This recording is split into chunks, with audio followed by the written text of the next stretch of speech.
Hello, this is Laura with Laugh Pig TV, and we are back continuing our social media experiment in October of 2020 of what we can and cannot say on social media in a time of just rampant, vast censorship and blocking, and so many voices across the world on social media are being silenced because they're saying things or doing things maybe that go against the official narrative that's coming out of our government, out of our expert agencies, and all around this whole coronavirus pandemic production. And so far we haven't been able to get a strike other than a little copyright strike, because I just wanted to see if that still worked. And it did. You can go back to another video and look at that if you want. But today I thought I would make just a couple of relatively short videos,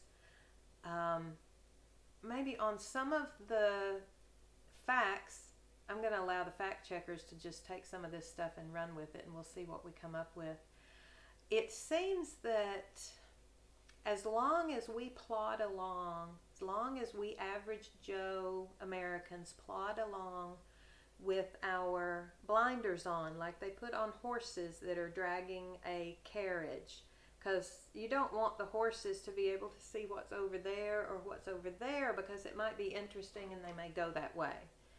And if we can keep everybody going straight the way we want them to go, the carriage will go where we need it to go.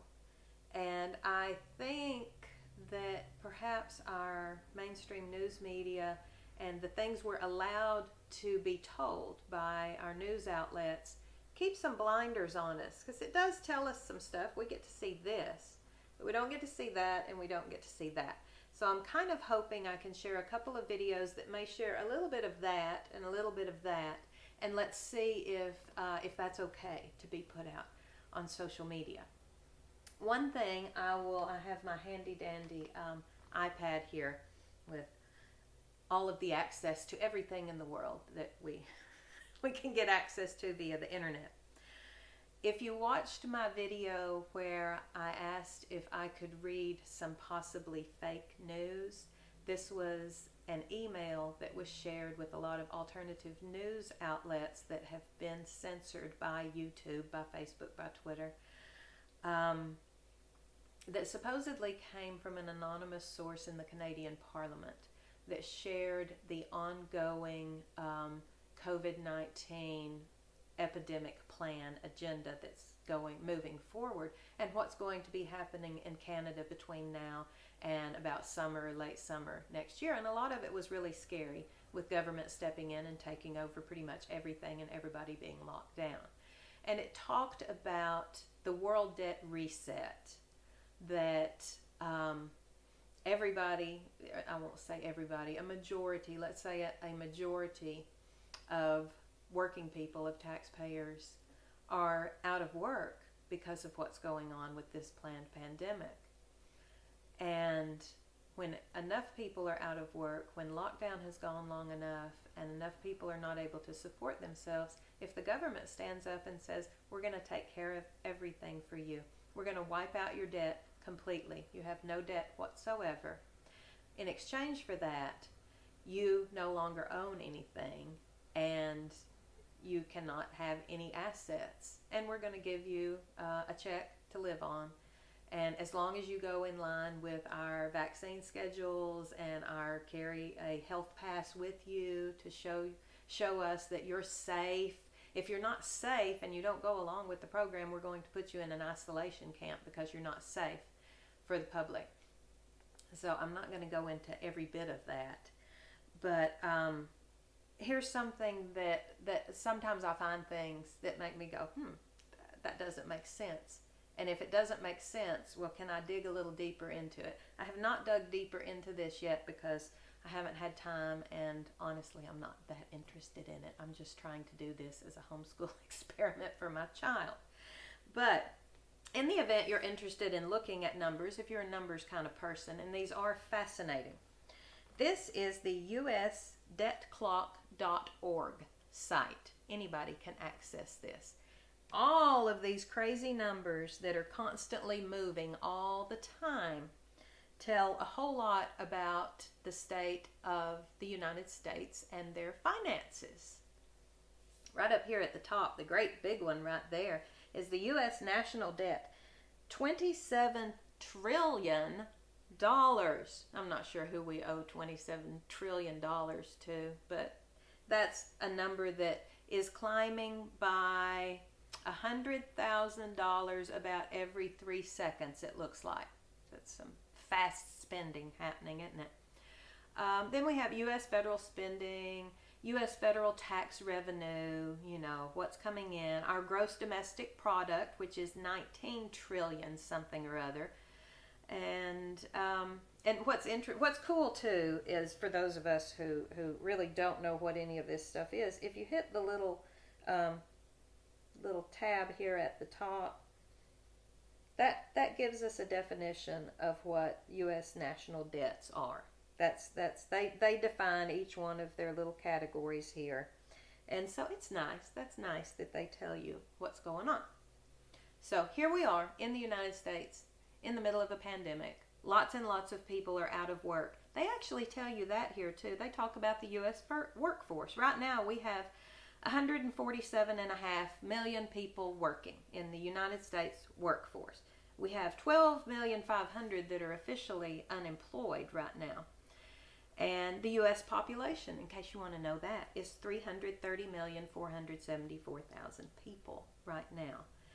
And so lots of people are unemployed. So when we look down here at, let's say, student loan debt, they have student loan debt.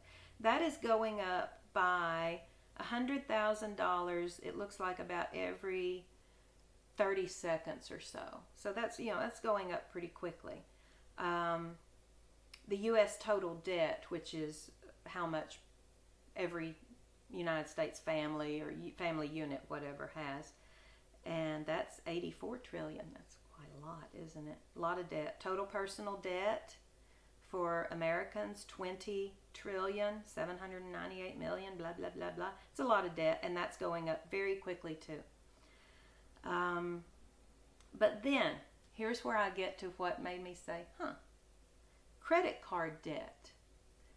You would think if student loan debt's skyrocketing right now, if total personal debt is skyrocketing right now, lots of people are not working, unemployment doesn't pay that much. A lot of people use their credit cards when times get tough, hoping that things are going to get better, and then you can pay them back off, maybe. So you would think during this time, wouldn't you predict that credit card debt is probably going up too? According to the U.S. World Debt Clock, or U.S. Debt Clock, credit card debt, and I've been watching this for a couple of months now, is falling by $100,000. I think I counted it at about 20 seconds. Credit card debt in the United States. Right now it is $969 billion. When I started watching it a couple of months ago, it was 980 something billion.